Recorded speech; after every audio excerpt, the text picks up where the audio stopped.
निर्णयामध्ये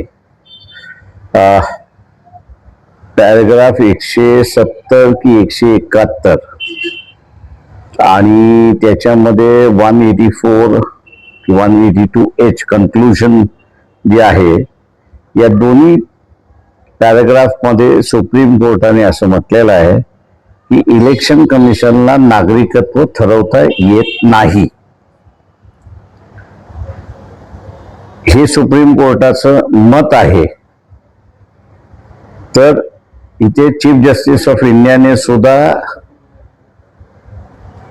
इंग्रजीमध्ये ज्याला म्हणतात कॉल स्पीड अ स्पीड, म्हणजे तलवार असेल तर त्याला तलवार म्हणा, बंदूक असेल तर म्हणा त्याला बंदूक म्हणा, अशा पद्धतीचं असणारं वागणूक त्या ठिकाणी दिसलेली नाही. जजमेंट मध्ये म्हणतात की बाबा इलेक्शन कमिशनला नागरिकत्व च्या संदर्भात अधिकार कुठेच दिलेला नाही. त्याच्यामुळे प्रश्न हा उभा असतो की हे नागरिकत्वाच्या नावाखाली इलेक्शन कमिशननी 90 लाख मतं आसाममध्ये, तेवढीच मतं असणारा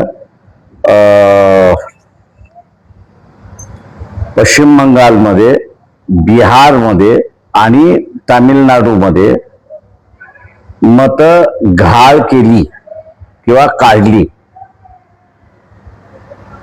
काढण्याचा अधिकार नसताना सुद्धा काढली.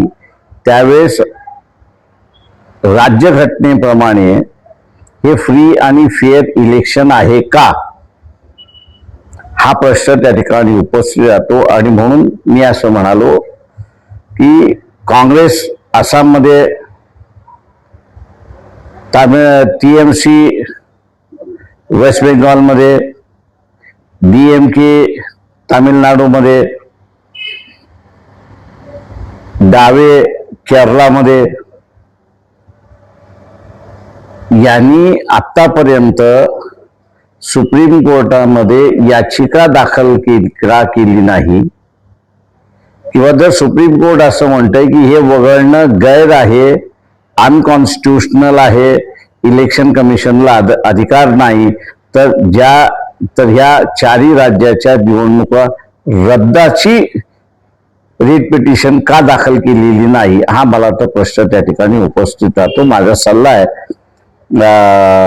या पक्षांच्या प्रमुखांना की आपण असणारा सुप्रीम कोर्टामध्ये ह्या निवडणुका रद्द करणारी याचिका दाखल करण्यात यावी. तुम्ही आता निवडणुकीच्या अनुषंगाने